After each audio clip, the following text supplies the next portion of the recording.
Good morning. This is Kenneth and Heather here with the Advancing Equity Coalition, here to give a quick recap on what went down during last night's school board meeting. Heather, it's been a long time since we've done this together. How are you? I'm ready for school to start. Yay! I'm sure that's what your In-person kids are school. saying. Yeah. Well, cool. It's good I'm glad that you're back. We missed you. I know our fans missed you. And so I think the 10 fans out there. But yeah, we're here to give a quick recap on what went down during last night's school board meeting. So Heather, take it away. Well, last night was a committee of the whole meeting, and we heard a lot of information. The very first couple of things that we really need to talk about, or at least notice, happened really quickly. Basically, our superintendent let us know that we have shortages in a couple of key hiring areas. We are a little bit concerned about bus drivers. We have a very severe shortage of bus drivers. As a matter of fact, as a parent, I received a robocall letting me know already to expect long delays for my students and their transportation needs. Also, we know that there are some shortages in food service and in building maintenance. And so those are things that we really don't have solutions for right now. The other part of the meeting was an update on literacy and math, and it was a really interesting meeting with a lot of data and some question and answer about our literacy and our math and where we sit on those two things as a district. Yeah, it was a bit of a frustrating meeting though, because even though when you looked at the data, we saw, all these really concerning things. One, it felt like we were kind of punting and saying, oh, this is on the pandemic. But two, also the conversation, like the tone and the urgency around the conversation and the data just didn't seem to match what we were being presented and what was being shown around like what took place over the last year. And so I think that was a bit concerning. And I know we will dive into that a little bit more in our debrief video, but I think that was kind of the big theme of last night is we saw a lot of dire information that just did not match the conversation that was taking place. But for our slide of the night, wanted to share this data slide about the student survey. And so a lot of what was also shared last night, again, was centered around this idea that the student survey or like or a lot of the information that was shared last night was like how did the pandemic affect learning. And then what was also shared last night was some initial student survey results around like disaggregated by race, how did students feel around um, about distance learning? Did it like help? Did it hurt? All that kind of stuff. Here's some of the qualitative information that we saw around like how did it help? How did it hurt? Um, people were just saying like nothing worked well and they wanted to be back in person. And I think we heard a lot about that in terms of like the social components of school and some of like the other things in school that really help students stay engaged. Also like the in-person support of a teacher.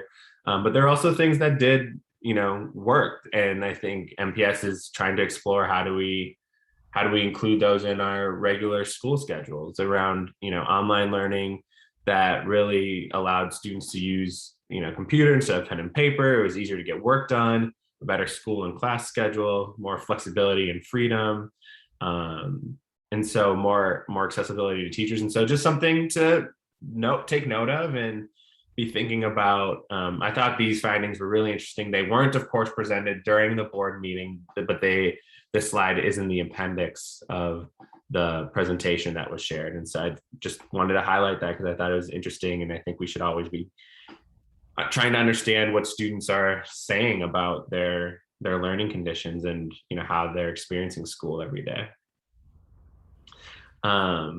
So with that, wanted to pass it to Heather for your do better moment.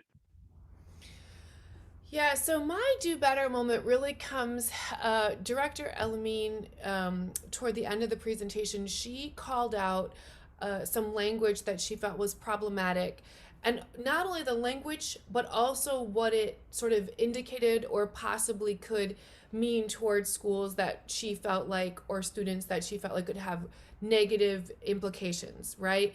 And so she mentioned it as part of a multiple point question.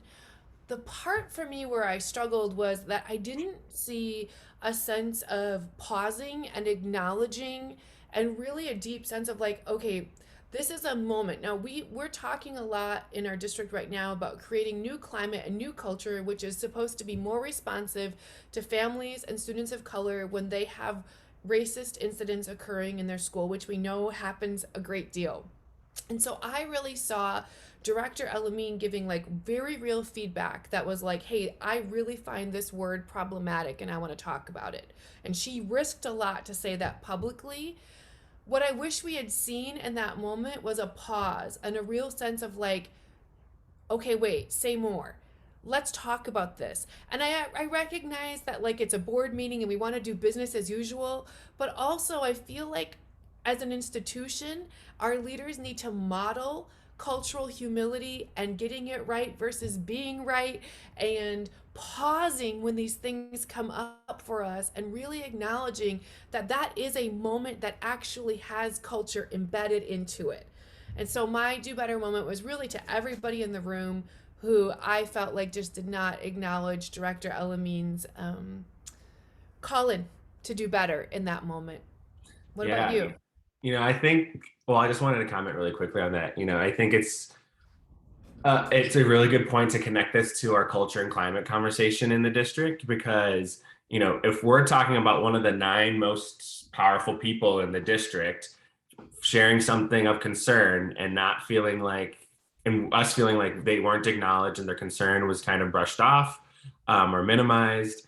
I think that's really something that we need to interrogate, and also to be thinking about, if this is one of the nine most important people or most powerful people, think about what's happening when like a second grader says like, hey, I didn't, something happened in my classroom, whether it's from another student, a teacher, whatever. Like, just imagine how minimized they'll get. And then when the parent tries to bring it up, and then they try to go through an investigation. Like, this is the stuff that happens. It doesn't always need to be, something like super violent or Right. super egregious. Like, these are all small things that add to the culture and climate, and like help people understand and feel valued or unvalued in a district, and so, or in a school building or in a setting.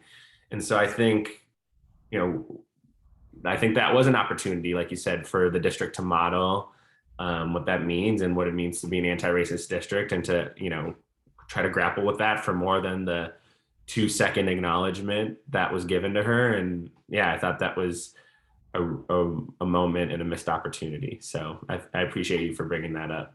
Um, my do better moment goes to Director Inns, and I'm not trying to pick on you, Director Inns, but I do think yesterday there was this moment where he's clearly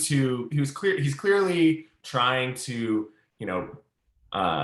bolster the district, like trying to celebrate things that are going well, all these things. And one of the things that he said is, 5 years ago, 6 years ago, when the superintendent walked into the district, like, we didn't have a curriculum. And so the fact that we have a literacy curriculum is, a big step forward. And I don't know, again, when we're talking about the data that we saw yesterday, does it feel like having a literacy curriculum is like the high expectations that we need to have of our superintendent?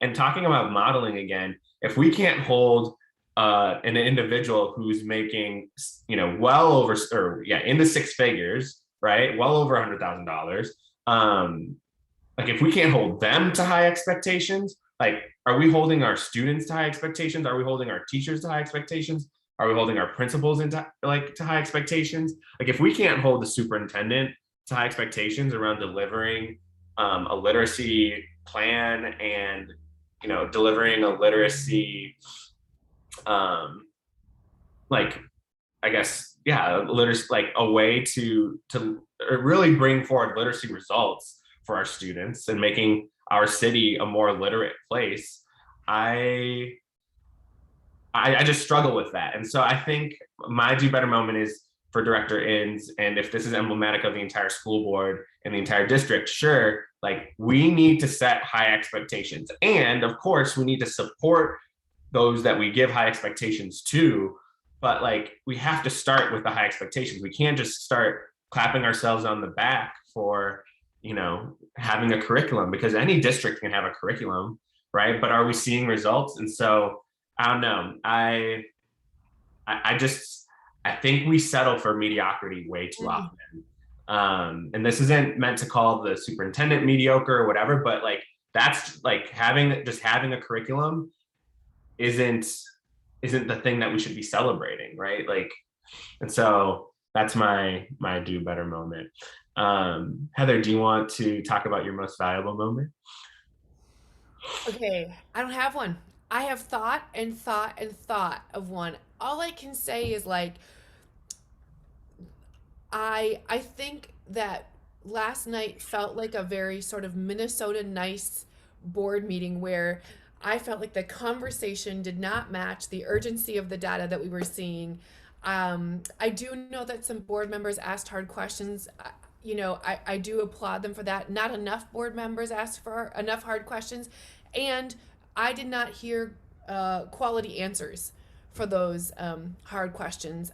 So this is our fifth or sixth literacy presentation this school year, and I still don't understand what we are going to do that is different, that is going to give us different results, so that by the time our students finish kindergarten, they know their letter names and their letter sounds.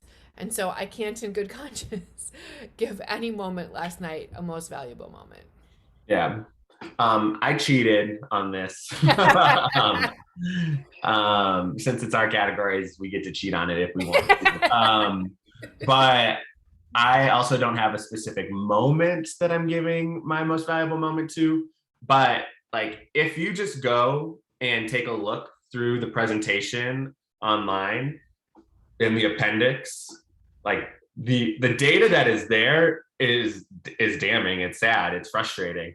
But it's really clear like that we have a problem. And so if you don't pay attention to any of the stuff that was actually said last night, but yeah, like there's just a lot of good information and I think data available to see, what is happening in our district, what's happening with literacy, what's happening with math, and and there's like on track data, there's suspension data, right? And so I always appreciate, and this is actually one of my favorite decks of the year always, is when they go through like these assessments and they share kind of the breakdowns of everything. Advanced course taking is in there. And so I would recommend folks, if you have some time, you don't need to listen to the 2-hour board meeting. You're going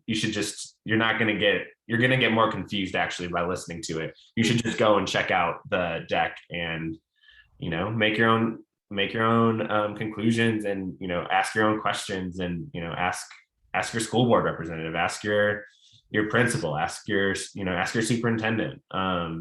So that's my most valuable moment, is whomever did the time to put together all that data and posting it online. That was the moment.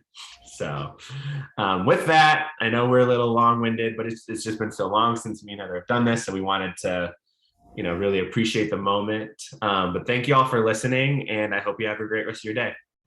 Bye.